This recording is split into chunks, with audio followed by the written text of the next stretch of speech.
Are the rich really winning? That's what it looks like, doesn't it? They have the homes, the cars, the influence, the applause. They speak and the world listens. Their names are echoed in rooms you may never enter. Their lives seem full, overflowing even. But if you could listen past the noise, if you could see past the shine, you might notice something they never want you to see. A hunger. Not for food or money, they have plenty of that, but for meaning, for peace, for rest. The kind that money can't buy and status can't sustain. The kind you can only find when you're not chasing everything but seeking the one. Psalm 34 verse 10 says, "The young lions do lack and suffer hunger, but they that seek the Lord shall not want any good thing." Spurgeon took this verse and pulled back the curtain on the world's illusion. The strong, the lions, yes, they have power, but even they go hungry. Their roar doesn't fill them. Their speed doesn't sustain them. Their dominance doesn't protect them from despair. Meanwhile, the seekers, those who run after God, not gold, lack nothing. Maybe they don't have the luxury or the attention.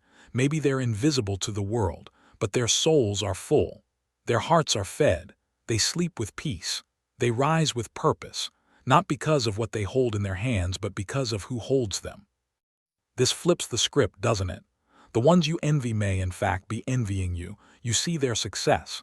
They see your stillness. You notice their lifestyle. They notice your light. They burn through pleasure after pleasure and still feel empty. You sit in silence with your Savior and walk away whole. Spurgeon called it divine satisfaction, a kind of inward abundance that outlasts circumstances. The rich feast on indulgence but still ache for something real. The world celebrates them. Heaven watches you. And you thought you were behind. Listen, child of God, the scoreboard they use is broken. Their gain is often your escape, because everything they chase leads to more noise, more emptiness, more hunger. But the moment you chose Him, you gained what they're still searching for. So no, they're not really winning, not if peace counts, not if joy matters, not if eternity is real. They look satisfied.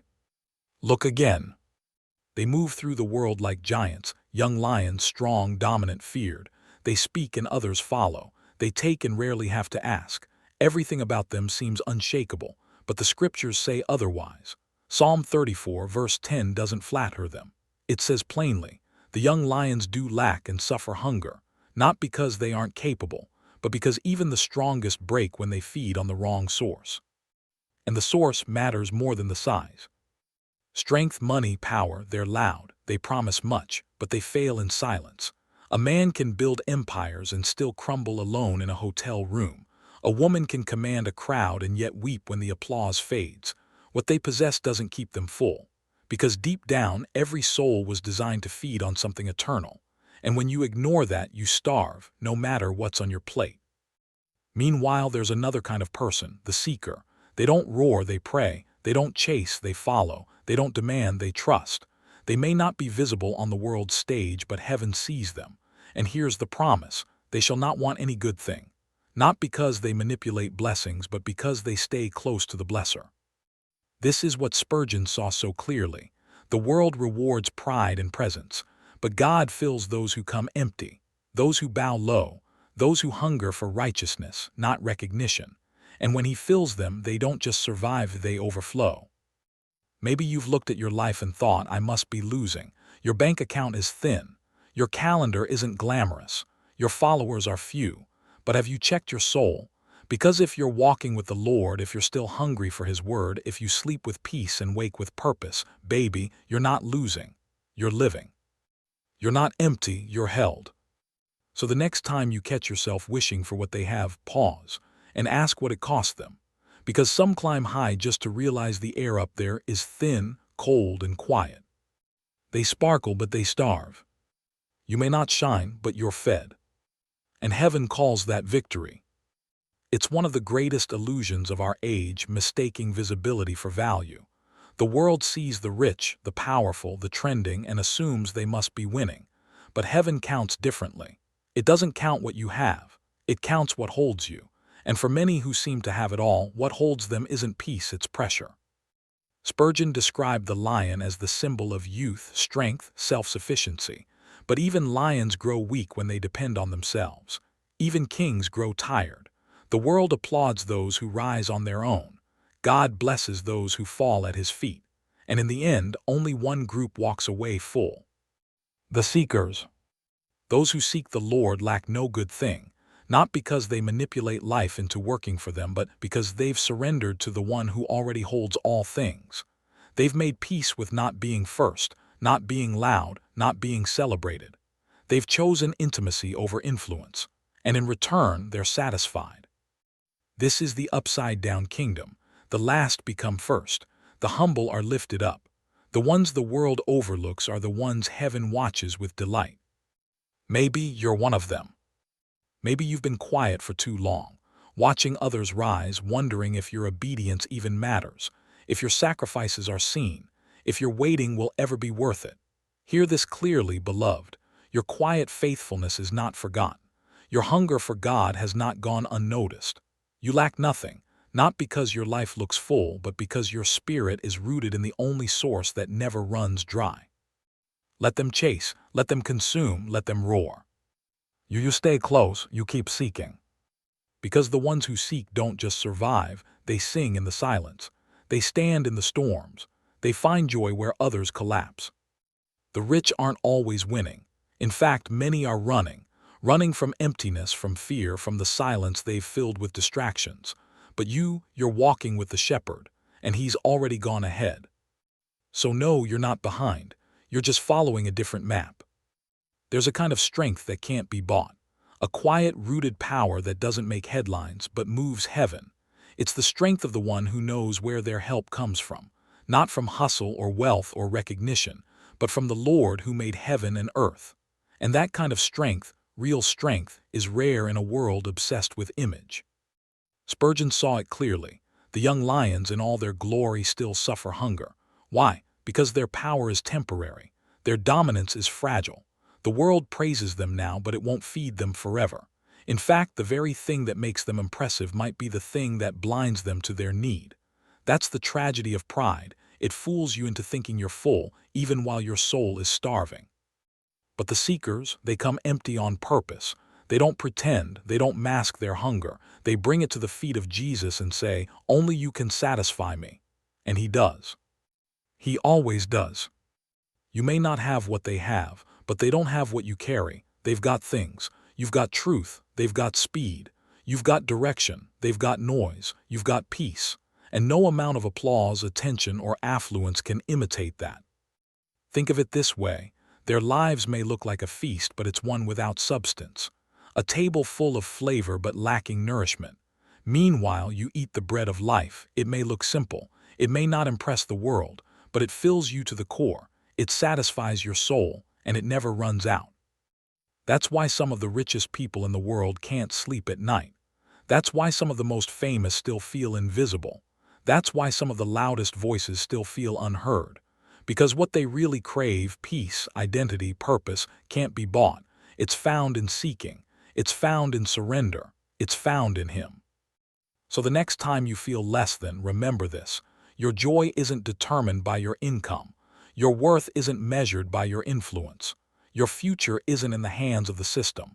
It's in the hands of the shepherd. And He never lets His children go hungry. You see their highlight reels. You hear their confidence.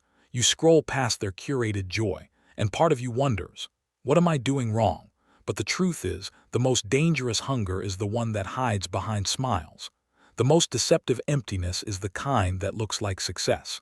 And the enemy is more than happy to keep the world feeding on noise, so long as it keeps them from real nourishment. Spurgeon didn't flatter the lions, he warned about them, because even though they look majestic, they starve in silence. Their power is seasonal. Their roar fades, their strength wanes. They were never designed to be full on their own, and neither were you. But here's the difference. They don't know what they're missing. You do. You've tasted the goodness of God. You felt the presence that settles storms inside your chest. You've been broken and found joy there. You've been overlooked and found peace there. And even when life didn't look like a win, your soul was still satisfied. That's the gift of seeking. It's not about being perfect. It's about knowing where to run when the job falls through, when the plan doesn't work, when the night gets long. Seekers still seek, not because they're strong, but because they know who is. And let's be honest, Sometimes you've wanted what they have, the ease, the luxury, the applause. It's okay to admit that. Even David, the man after God's heart, said he envied the wicked. He saw their prosperity and questioned everything. But then he entered the presence of God, and everything became clear. That's what changes the lens, presence. You stop measuring your worth by their standards. You stop comparing your story to their storyline, and you remember you were never made to impress them. You were made to know Him. So when the world shouts about winning and you feel like you're standing still, don't panic. Stillness in God's presence is never wasted. Waiting with Him is not losing time. It's storing strength. Let them chase. Let them strive. You stay anchored, because in the end the lions will grow tired, but the seekers, they will rise. You've probably heard it said, they have everything. But what does everything mean when peace isn't on the list? What does it mean to own more than you can carry, but still feel a hole you can't name? There's a kind of poverty wealth can't fix, and there's a kind of wealth poverty can't take away. Spurgeon knew it. He saw how the world was fooled by the lion's roar, by the appearance of strength, by the noise. But the truth he pulled from Psalm 34, verse 10 was simple and stunning. Those who seek the Lord lack no good thing, not because they have everything the world offers, but because they've received everything heaven values. You may not have the big house or the branded clothes or the glamorous job, but if your heart is resting in God, you're richer than you know, and richer than most. Because the real treasure isn't what you drive, it's what drives you. And when what drives you is eternity, you don't chase like the world chases. You don't run wild like hungry lions. You walk with the shepherd. You're not starving, you're steady. You're not chasing, you're chosen. You're not trying to be seen, you're already known. And in that, there is a deep and glorious satisfaction, the kind that lets you smile in small spaces, the kind that lets you sleep without fear, the kind that doesn't need a crowd to feel complete. But let's be honest, it's not always easy. The world will try to make you feel like you're behind, like you're missing out, like the race is passing you by. But the kingdom isn't a race, it's a journey. And your pace, your path isn't supposed to look like theirs. Because your prize isn't a platform, it's a person. And when Jesus is the prize, you can be surrounded by lions and still be the one who's truly fed. Let them post, let them shine, let them boast. You keep seeking. And when the hunger comes, and it always does, you'll still be full. Because He is your portion, and He's enough. They never tell you what happens after the applause fades, after the stage lights dim, after the deal's close and the noise dies down. What's left when success quiets? For many, it's still hunger, still searching, still restless, because what the world offers may impress the eye, but it rarely feeds the soul. That's why the verse doesn't say the lions lack strength. It says they lack and suffer hunger. The real ache isn't external, it's internal, and you can't fill it with trophies, titles, or 10,000 followers. You can only fill it with truth. Spurgeon wrote not to condemn the strong, but to awaken the satisfied. He wanted the children of God to know they're not behind, they're blessed, even if they walk softly, even if their names are unknown, even if their hands are empty. Because the one who walks with God walks full, even through a world that feels like a famine. And maybe that's you, quiet, faithful, invisible to many, but seen by heaven. And that's enough. You don't need to catch up to the lions. Let them run. Let them wear themselves out chasing shadows. You stay near to the source, and you'll find something they may never touch: contentment. Not the passive kind that settles for less, but the powerful kind that says, even if I had nothing else, I'd still have Him. And in having Him, you have everything that matters. We live in a world obsessed with more influence, more affirmation, more access. But God is still whispering to His people, seek me first, and all these things shall be added unto you. He's not against blessing. He's just against replacing the blesser. So don't envy those who seem full on the outside but are breaking inside. Instead, keep tending the fire within. Keep seeking the giver, not just the gifts, because your hunger is holy, and it leads you to the one place their status never can: satisfaction. You're not running empty, you're just quietly full. And that in God's eyes is winning. The irony is painful, isn't it? That those who seem to have everything still wake up feeling like something's missing, and those who have little by the world's standards can walk in unshakable peace. It's not because poverty is holy, it's because presence is. God never promised us the world's wealth. He promised us Himself, and in that promise is a richness far deeper than money. Because when the market crashes, when the doors close, when the applause fades, He remains, unmoved, unchanging, always enough. Spurgeon wasn't trying to shame the successful. He was trying to comfort the faithful, to remind the ordinary believer who seeks the Lord day after day with trembling hands and honest prayers, you are not lacking. You are being led. And those who are led by the Lord lack no good thing, not because they have it all, but because they have what matters most. Maybe you've whispered this in the dark, God, am I behind? Am I forgotten? And heaven whispers back, child, you're exactly where I want you. They may seem like they're winning, but watch closely. Their eyes are tired. Their souls are thin. They trade sleep for status, peace for position. They post pictures of joy but privately break under the weight of emptiness, because no amount of validation can replace communion. No title can satisfy a thirsty heart. But you may walk alone but not empty. You may live quietly but not unseen. You may give up much, but you've never lost what mattered most. The lions go hungry because they trust in their own strength. But you lean, you seek, you surrender, and in doing so you feast on things unseen. Peace that holds you. Joy that steadies you. Hope that outlasts the storm. So lift your head, not in pride but in assurance, because while the world chases noise, you've chosen the narrow path, the quieter one, the eternal one. And no one who walks it with Him ever walks in lack. No good thing will be withheld from those who seek the Lord. That's the promise, not just for the blessed, not just for the bold, for the seekers, the quiet ones, the overlooked, the ones who keep showing up even when it doesn't look like it's working, the ones who whisper prayers that never make it to Instagram, the ones who keep their hearts open even when their hands are empty. The world keeps score with likes, followers, status, and bank accounts. But heaven looks for hunger, for faith, for hearts that say, even if I don't have everything, I have enough in Him. And if that's you, you're already rich in what matters. Spurgeon didn't romanticize poverty. He exalted spiritual fullness. He wanted you to know that the lion may look like the king of the jungle, but it still suffers hunger. It still grows tired. It still needs to fight to feed itself. But the child of God, they rest in the shepherd's provision. They eat without striving. They live without pretending. So what if the world never sees you? What if your name is never famous? What if you never get the applause you once dreamed of? If your soul is full, you've won. If your heart is anchored, you've won. If you've learned to seek His face more than the world's approval, you've already won. Let them race, let them roar, let them boast. You keep walking in quiet confidence.